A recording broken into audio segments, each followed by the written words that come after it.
and on behalf of RPG Life Sciences, I welcome all for today's webinar on stomach carcinoma, including basics and role of radiotherapy. To talk more on this, we have with us Dr. Shubhasish Mishra, our guest speaker for today. Welcome, Dr. Mishra, and thank you for joining us. To give a Thank you. brief Thank you. intro about Dr. Mishra, he is a radiation oncologist and is associated with Apollo Care Center in Bhubaneswar.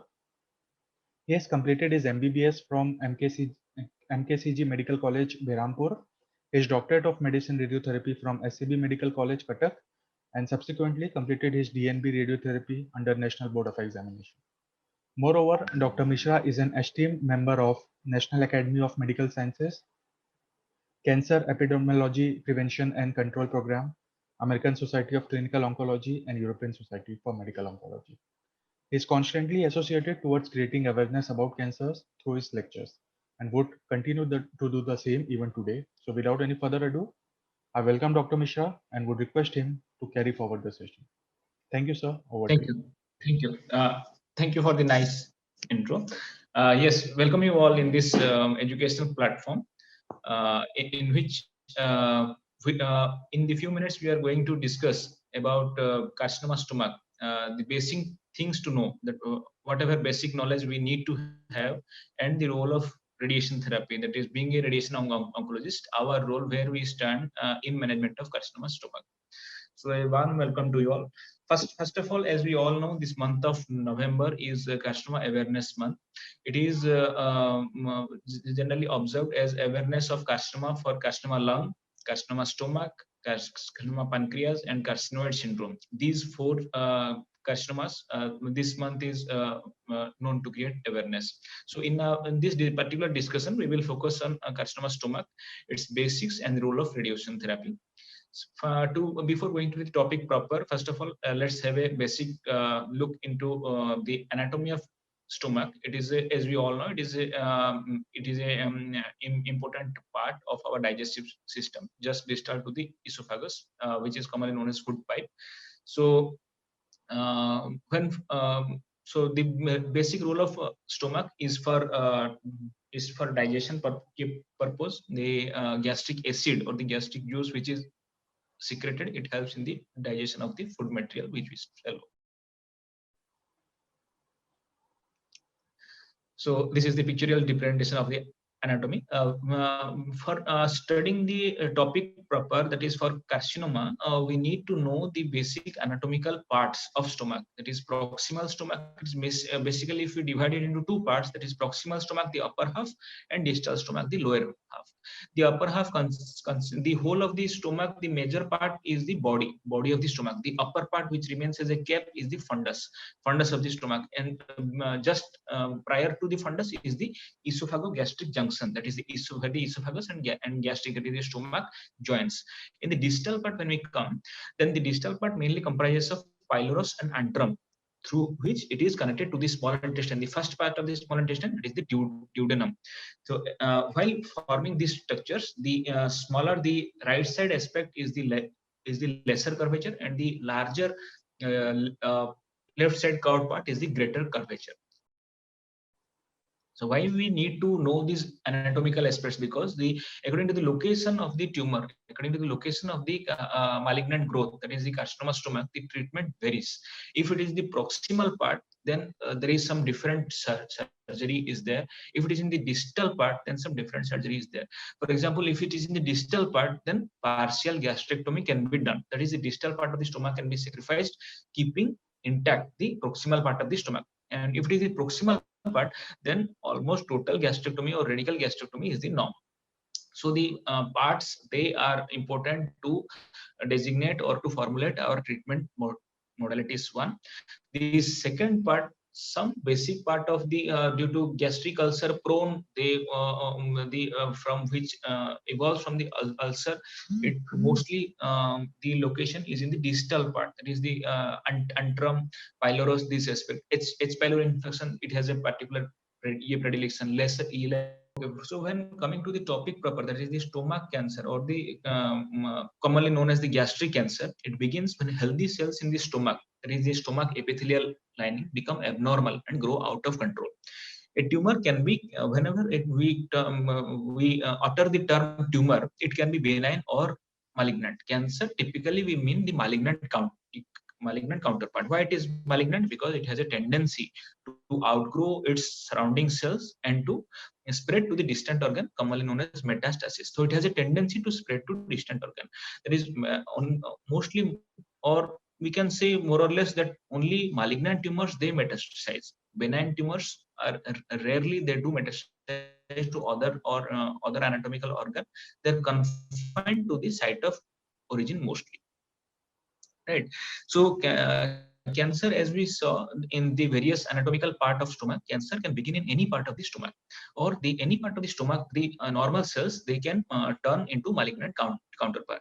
So after forming, or after a tumorous growth, or after a cancerous growth of a particular part of the stomach, then its next mode of spread will be it erodes through the gastric wall to its outer covering, which we call peritoneum.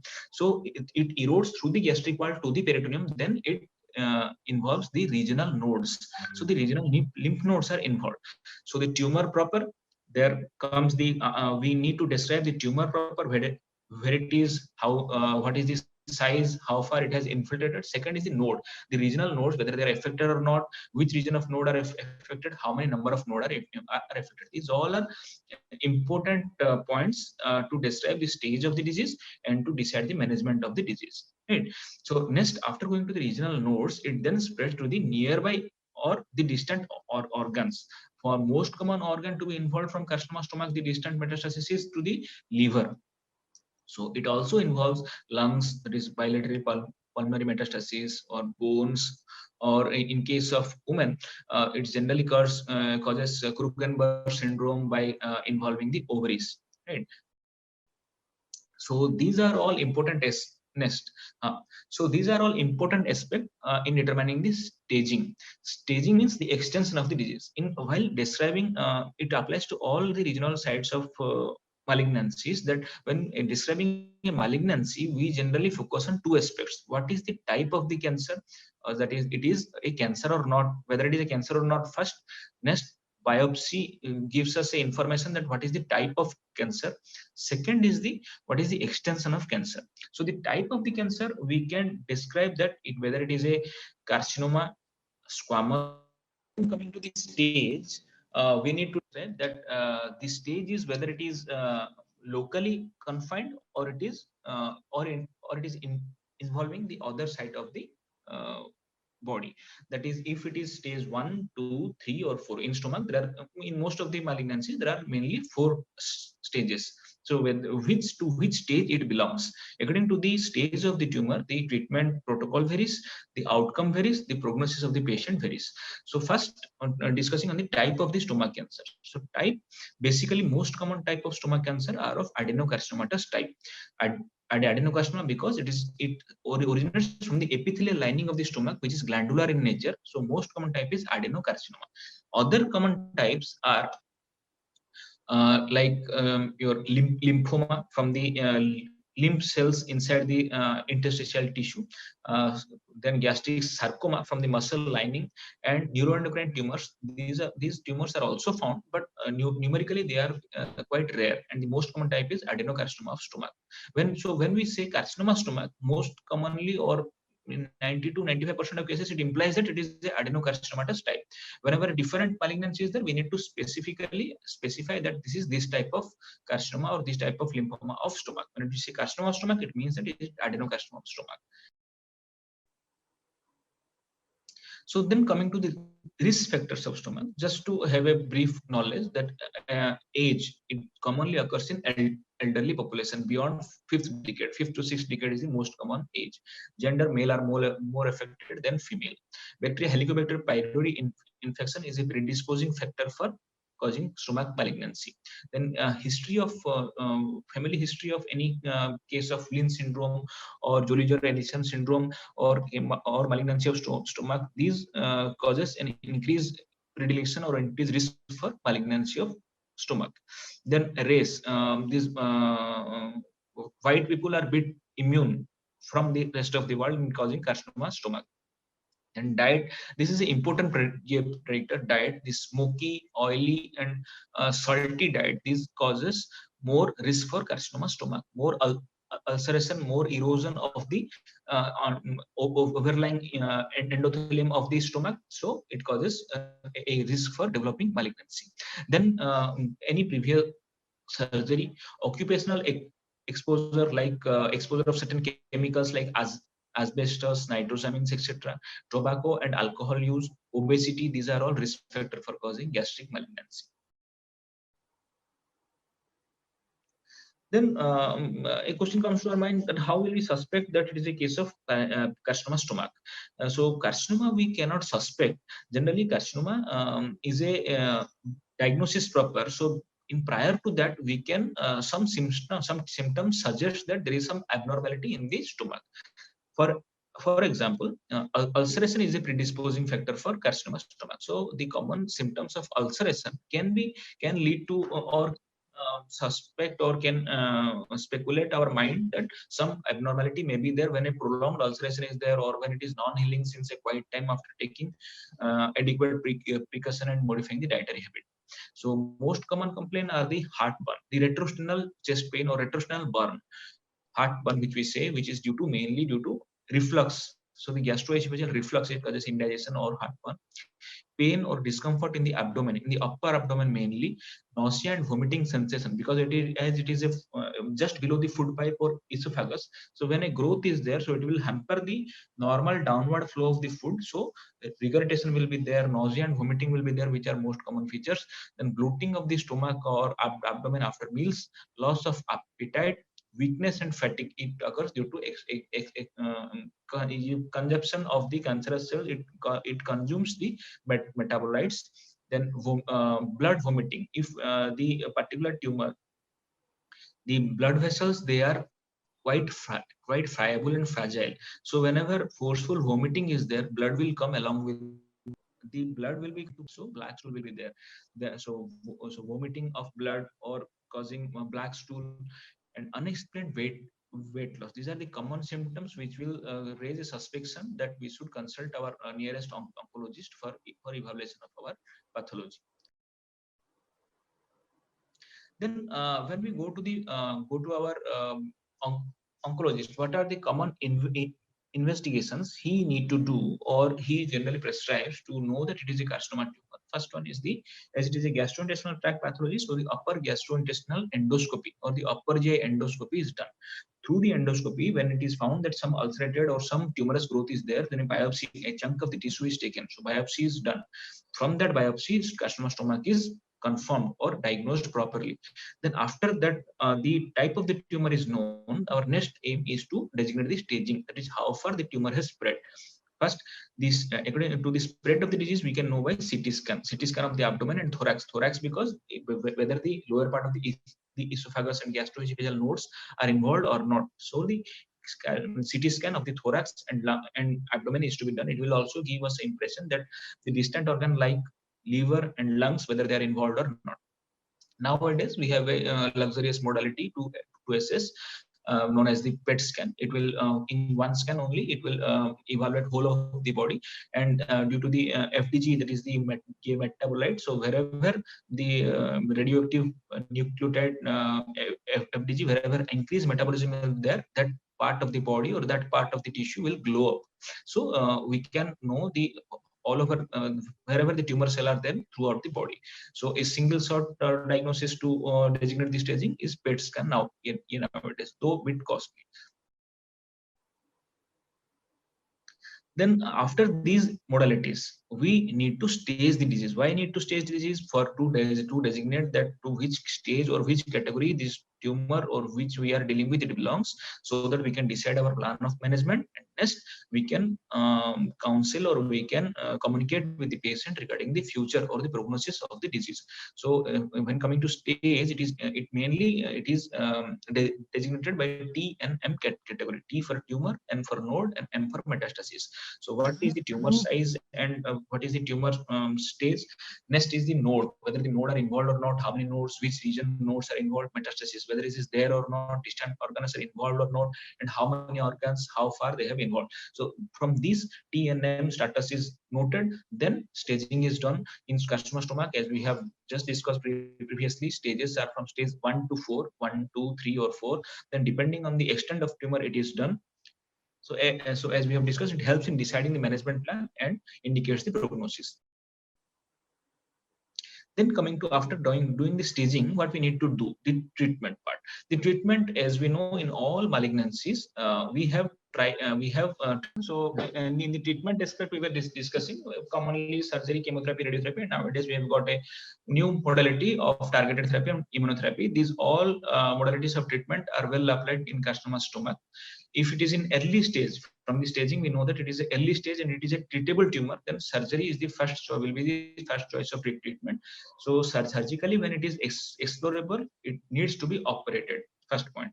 Then if it is inoperable, then what to do?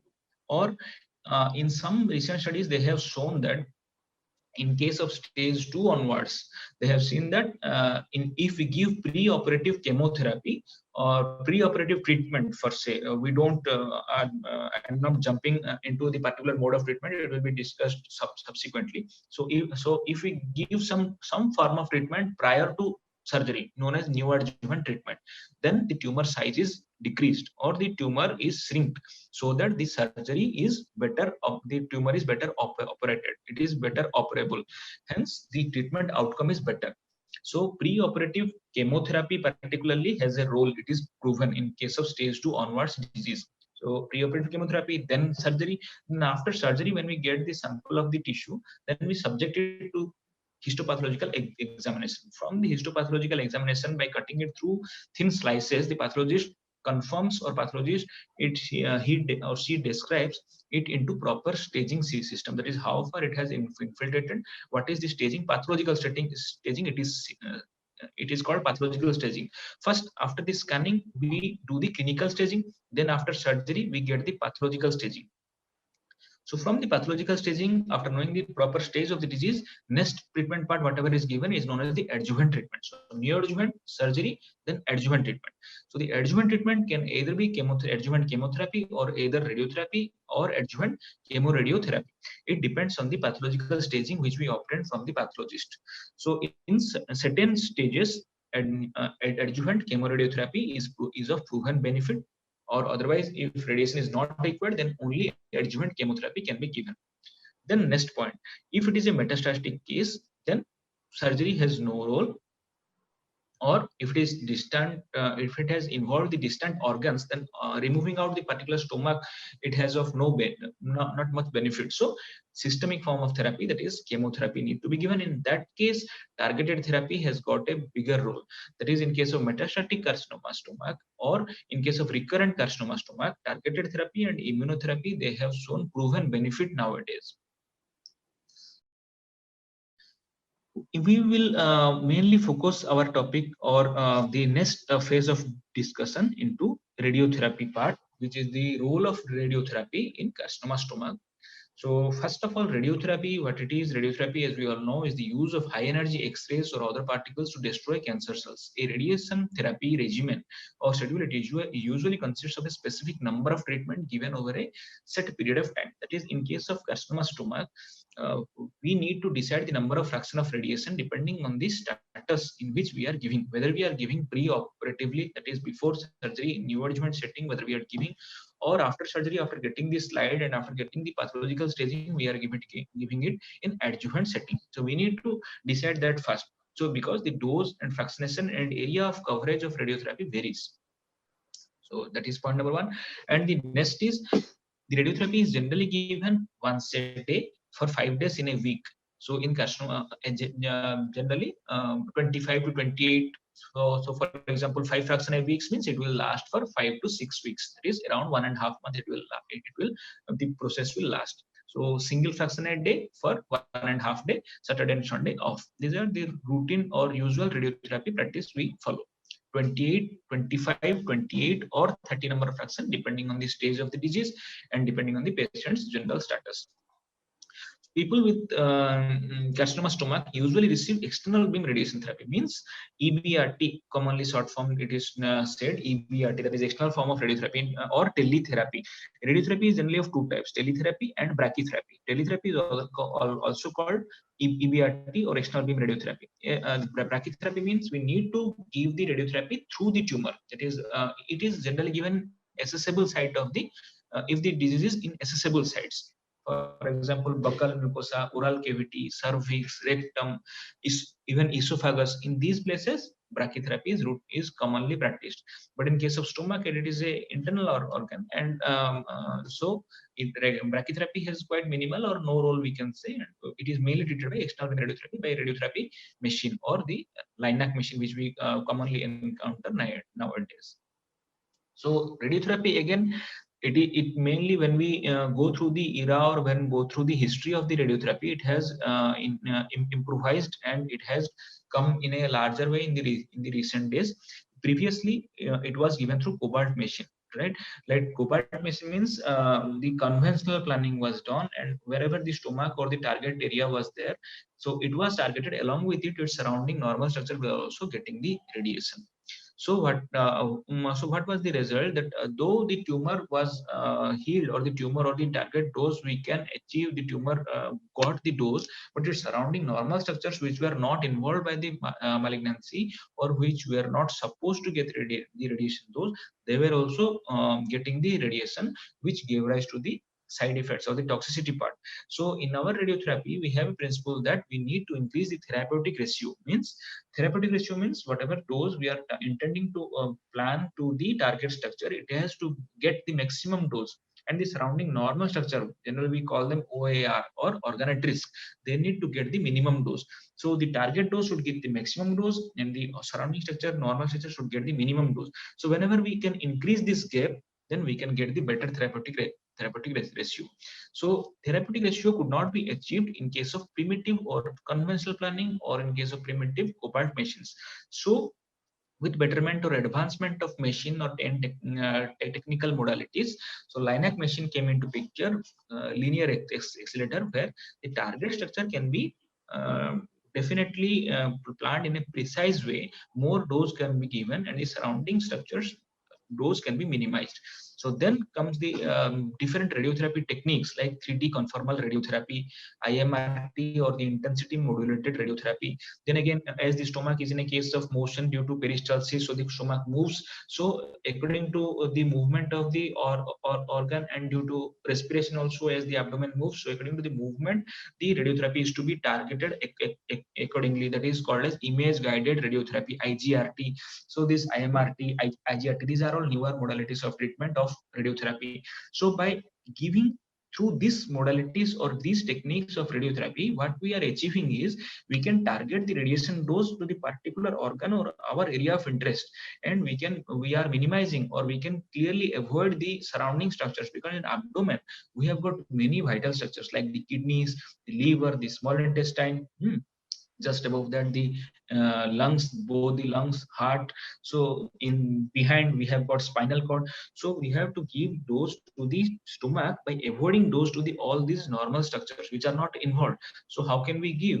We can give by these newer modality or the newer techniques like IMRT, IGRT, conformal radiotherapy. So this therapeutic ratio can be increased. We should always have a target to increase the therapeutic ratio by increasing the dose to the target or the stomach in this case, and minimizing the dose to the OARs or normal structures, or the liver, lungs, spine, kidneys, small intestine. In case of carcinoma stomach, we need to decrease the dose to this normal structure. So these are the treatment intention. Next comes the indication, in which case we can give, as we have seen that surgery should be the generally should be the norm for treatment of carcinoma stomach if it is operable. If it is inoperable, then we have got radiotherapy for unresectable tumor, but that is not routinely practiced. If it is inoperable, then the prognosis is not so good.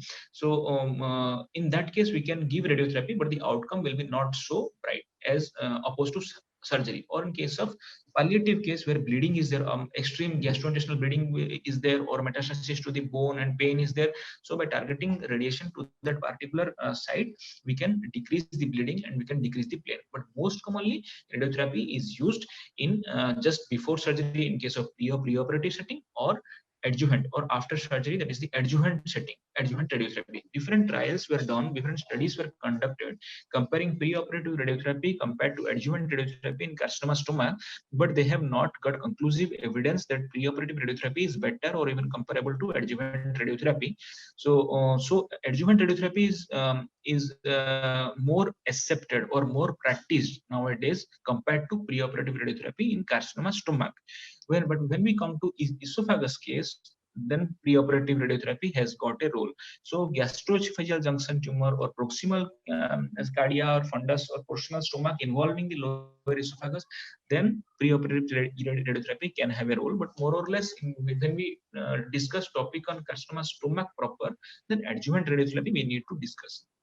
So indications where what are the conditions in which adjuvant radiotherapy need to be given.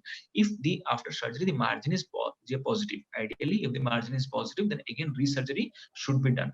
But again exploring the abdomen and how far it is feasible, that is again a question. So in that case, adjuvant or radiotherapy can be given after the surgery.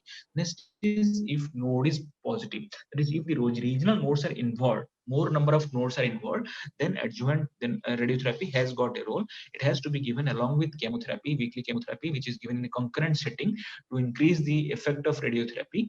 So node positivity is also an indication. Whether we can give in single or minimum number of nodes are involved, again that is a matter of debate. And the recent ARTIST trial, they are conducting various trials. The recent ARTIST trial they are conducting to know the exact answer of this question, and they have got some favorable and some encouraging results that role of radiotherapy is beneficial when it is given in adjuvant setting in a node positive case. Then various trials are done in which the adjuvant setting only radiotherapy were given, or radiotherapy was given along with chemotherapy, that is concurrent chemoradiotherapy. And they have seen that when giving concurrent chemoradiotherapy, the outcome or the result is better compared to giving adjuvant radiotherapy alone. So various trials, the most important of which is the intergroup trial. That is, it has shown the benefit of adding adjuvant chemoradiotherapy after the surgery is done. So in intergroup trial, around 556 patients were included, and adjuvant radiotherapy was given along with concurrent chemotherapy of IFU and that is 5-fluorouracil and leucovorin. So 3-year survival and median survival were increased, which were statistically significant. That is, it has some definite beneficial role. And locoregional relapse was decreased. That is, the relapse rate was decreased, which is desirable. But yes, the other part of the scenario is some toxicity were higher, like the hematological and GI toxicity were higher, which was improved, which were managed conservatively. So again, a question was done. A question was raised that though in those cases surgery was not done properly. So in nowadays surgery, the norm is to do D2 gastrectomy. That is, D2 radical gastrectomy should be done. The regional nodes should be removed. After removing that, if nodes are involved, then adjuvant radiotherapy can be given, or adjuvant radiotherapy should be given, or adjuvant chemotherapy is the normal practice. Right, so this was just a briefing about carcinoma stomach and the role of radiotherapy in it. Whatever I think I could convey my message to you, or convey the basic concepts of carcinoma stomach to you. Whatever questions or doubts you have, can raise your question or question. Thank you. Thank you, sir. Thank you for this in-depth explanation of the subject and highlighting the important aspects related to stomach carcinoma and the role of radiotherapy. Now I would request the doctors who have joined us, if they have any questions, they can type it in the Q&A box below. Sir would be happy to answer them. You can type it in the Q&A box below. So for time being, we have few questions in our WhatsApp box. I'll read it for you. Okay, fine. What are the most important diagnostic factors in gastric cancer? What are the most important diagnostic factors? Diagnostic factors means what are the most diagnostic modalities? Modalities, yes. diagnostic modality, the first of all, diagnostic modality should be a basic upper GI endoscopy should be done. And as it is a luminal tumor, because stomach is a luminal tube-like structure, so upper GI endoscopy is a basic, and biopsy. We need a biopsy is a must to designate it as a carcinoma. So just merely by imaging or endoscopy, it would not suffice. It will only create suspicion in our mind. So biopsy is a must. Upper GI endoscopy is a must. Then whatever scan we can do according to the to availability in that particular setup and according to affordability of the patient, whether we can go with a CT scan or PET scan, that is a next question. But first basic, we need to do a upper GI endoscopy. Next is a biopsy. Very rightly said, sir. I think the next question is pertaining to your domain. Any late complications of gastric cancer after radiotherapy? See, mainly when gastric cancer, we plan radiotherapy in our even PG days or earlier days. Radiotherapy in abdomen, it was advised to be avoided, though, because in foreign literature, though they showed that some advantage in survival is there, but in general practice, people saw that the toxicity part is higher because the abdomen is irradiated. When we put some more insight into this matter, then we can know that that is mainly due to the primitive mode of radiotherapy delivery techniques. So the conventional planning or cobalt medicine and conventional planning, abdominal or radiotherapy or to carcinoma stomach, it is always to be avoided. Better to give chemotherapy in that setting if I don't have a particular or precise machine in my setup.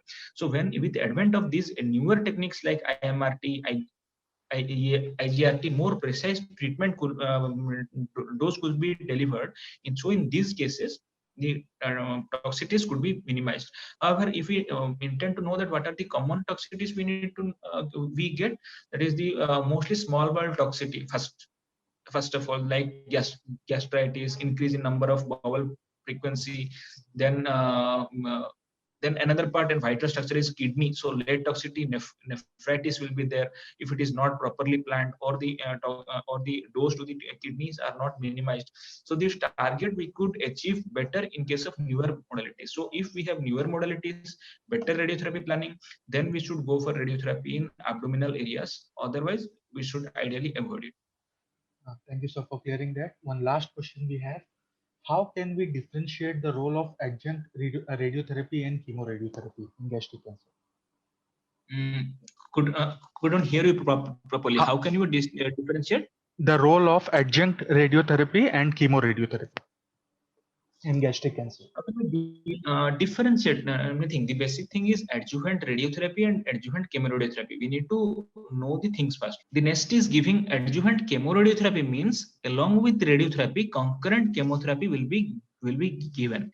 It is not to be differentiated particularly. This is whatever studies or whatever trials have shown, concurrent chemotherapy along with radiotherapy, when we give it concurrently, then the result is better. Okay. So in case of adjuvant setting, if radiotherapy is planned, if nodes are involved, or if margin is involved, then it's always ideal to give with low dose of weekly concurrent chemotherapy along with radiotherapy. So that is the norm we practice. Thank you, sir. Thank you for taking all the questions. Any concluding remark from your side? This concluding remark, I just want to say that yes, carcinoma stomach, though we don't discuss or we don't create awareness much in the forum as compared to other malignancies like carcinoma breast, cervix, lung, etc. But yes, carcinoma stomach is there. We need to discuss. We need to know the symptoms. So whenever suspicion is there or a prolonged ulceration is there, we get the symptoms. Then we need to conclude consult the oncologist. And next point is we should in our day-to-day practice, we should avoid oily, spicy, smoked diets, which we are more fond of the fast food days. So we should as far as minimize in our daily routine dietary habit. And whatever symptoms we get, we should consult the oncologist and should get diagnosed and treated. We have the treatment which has better target delivery system and lower toxicity as compared to the previous. So yes, treatment is there, but it's always, finally, I would say that prevention is better than cure. So we should be vigilant enough in our choice of dietary habits. Very true, sir. Very true. Thank you, Dr. Mishra, for your concluding words and sharing your valuable time and knowledge with us. It was a pleasure having you here today, and we hope that we can meet again in future on such interesting topics. Definitely, Also, thanks. it's a pleasure. Yeah, also thanks to all the viewers for joining us. The edited YouTube recording of this session would be shared with the participants after due permission from Dr. Mishra. Till the next time we meet, on behalf of complete team of RPGLS, stay safe, take care, and goodbye. Thank you. Thank you.